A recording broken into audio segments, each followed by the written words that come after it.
Cənab doktor, bir sual verim. Siz Yəmənlisiniz? Yəni hal-hazırda gediş-gəlişiniz varmı? Bəli. İslamın geniş mənasında, yəni Vəhabi olduğunuza baxmayaraq siz də müsəlman sayılırdınız. Siz Peyğəmbərin Əli əleyhissalamın məqamı, fəziləti, kəraməti və şəni haqqında buyurduqlarını eşitməmişdiniz. Peyğəmbərin xanım Zəhra salamullahi əleyhanın İmam Həsən və İmam Hüseynə mehriban baxışları və gözəl sözləri və xoş rəftarı haqqında, həmçinin Peyğəmbərin Qədir-xum günü dediklərini oxumamışdınız. Axı, sizin alimləriniz də bunları deyirlər. Bəs niyə düşmənçilik edirdiniz? Bu qədər sözlərin qarşısında, bu qədər deyilən hədislərin qarşısında düşmənçiliyin səbəbi nə idi? Necə izah edə bilərsiniz? Xanım Zəhra salamullahi əleyhanın evinə olan hücumu, İmam Həsənin zəhərlənməsi və Kərbəla hadisəsindən sonra etiraf edirəm ki, Əhl-i Beytin fəziləti haqqında olan hədislər şiyələrdən başqasının kitabında qəbristanlığa dönmüşdür. Qarşımızda olan Şam kimi idi. Bu hədisləri oyuncaq şamlara oxşatmışdılar. Mən şiyə olandan sonra bu şamlara ruh gəlib həqiqi şama döndülər. Sizin bu dediyiniz hədislər İmam Hüseyn şəhid olandan sonra öldürülüb. Bir də bu hədisləri oxumuşdum. Onlardan biri məşhur hədisdir ki, Allahın Rəsulu buyurmuşdur: Əlinin mənə olan nisbəti Harunun Musaya olan nisbəti kimidir. Əhl-i Beyt məzlumcasına kənara qoyulduqdan sonra bu hədislər öldü.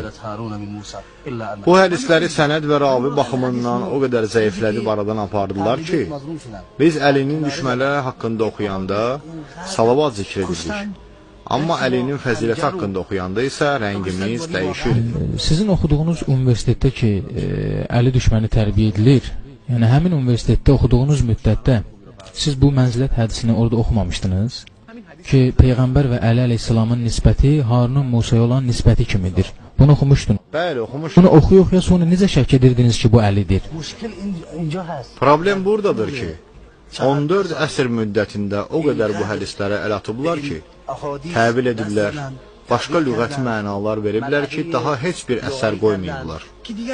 O qədər Əliyə zülm ediblər, əleyhinə şairlər deyiblər ki, daha bu hədisləri inam qoymayıblar.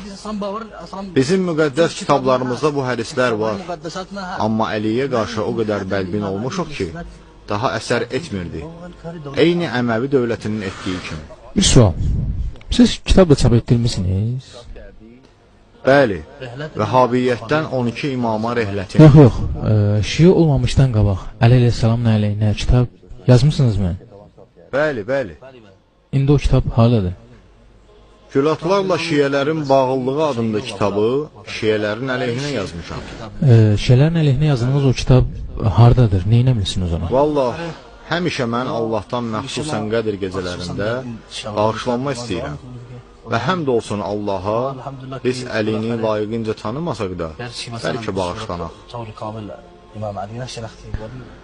Həmin kitab evinizdədir? Bəli, kitabın əsli məndədir. İndi o kitaba baxanda nə his keçirirsiniz? Vallah, iki his keçirirəm. Birincisi, Həzrət Əliyə qarşı xəcalət hissi. İkincisi, sevinç, xoşallıq hissi ki, bu çətinliklər nicat almışam. Çox yaxşı, keçək əsas məsələyə. Nə baş verdi ki, bizim əziz qonağımız, ona deyim ki, indi sizə əziz deyirəm, o zaman tanısaydım əziz deməzdim. İndi isə siz əzizimizsiniz, başımızın tacısınız, gözümüzün nurusunuz. O vaxt isə pis iş tutduğunuza görə şiyələrin əzizi ola bilməzdiniz. Bugün isə bizim dostumuz və yoldaşımız. Bəs nə baş verdi ki, nicat tapdınız? Sizin sözünüzlə desək, Əli əleyhissalamın əleyhinə yazdığınız kitaba baxdıqda keçirdiyiniz o xoşbəxtlik hissini yaşamağa nə səbəb oldu? İkinci, nə toqquşma, nə çevriliş, nə baş verdi ki, minbərlərdə Əli əleyhissalama qarşı nitq söyləyən, məqalələr yazan və kitab yazan doktor birdən-birə Əli aşiqinə çevrildi. Səudiyyə Ərəbistanının paytaxtında İmam Muhammed Saudun məktəbində təhsil alırdım. Məktəbin kitabxanasında Ələt Bul Cəmil kitabının əleyhinə yazılan kitabları oxuyurdum. Ələt-bul Cəmil Şafii məzhəbindən olan böyük alim İbn Əqil Şafinin yazdığı kitabdır. Bu kitab Həzrət Əlinin şəxsiyyətini müdafiə edirdi. Mən bu kitabın əleyhinə yazılan kitabları oxuduqdan sonra Ələt-bul Cəmil kitabının özünü oxumaq istədim. Məktəbin kitabxanasında rəflərin birində bu kitabları oxumaq qadağandır elanı vurulmuşdu. Ələt-bul Cəmil kitabı elə bu rəfdə idi. Mən özümü tanıtdırdım və bir mühəqqiq olaraq o kitabı istədim. Mənə dedilər ki, bu kitab azdırıcıdır və onu oxumaq çox xətərlidir. Buyurdum ki, burada elə bir şey yoxdur. Səudiyyədə bu kitaba cavab olaraq onlarla kitab yazılıb. Mən özüm hədisçi fakültəsini bitirmişəm və ixtisasım Peyğəmbərin hədisləri üzrə olduğu üçün o kitabın özünü görmək istərdim. Uzun sürən isrardan sonra çətinliklə də olsa, axır icazə verdilər. Mən o kitabı oxuduqca öz səhvlərimi görməyə başlayırdım. Bu kitab vicdanı ortaya qoyurdu ki, niyə biz Peyğəmbərin başqa səhabələrlə müdafiə edirik? Ancaq bir dəfə də olsun Həzrət Əlini müdafiə etməmişik. Halbuki o da səhabədəndir. Hətta Əhl-i Beytdəndir də.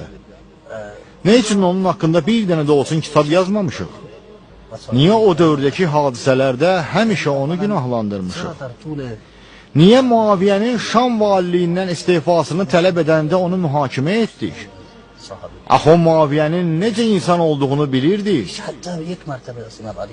Onun mənfəət tələbliyindən, müsəlmançılıqdan uzaq olduğundan xəbərdar idi. Bunları oxuduqca mən Əlinin məzlumiyyətini başa düşürdüm və Əliyə olan kin-küdurətim aradan gedirdi. Həmçinin İbn Əqil Şafii öz kitabında Peyğəmbərin Əli barəsində dediyi hədisləri müzakirə edirdi. Mənə elə gəlirdi ki, o özü də şiəliyi qəbul etmişdi, lakin bunu aşkara çıxara bilməmişdi. Çünki bunu etsəydi, onu edam edə bilərdilər.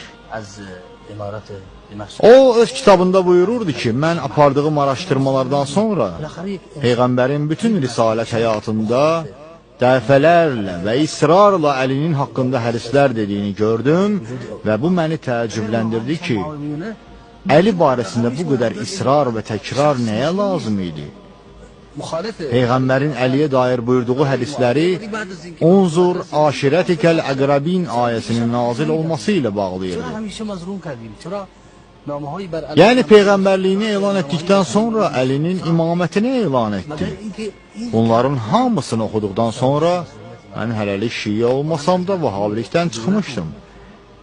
Və məndə bir şübhə qalmışdı ki, niyə bir belə hədislərlə Peyğəmbərin bəyanları ilə Əli dördüncü oldu?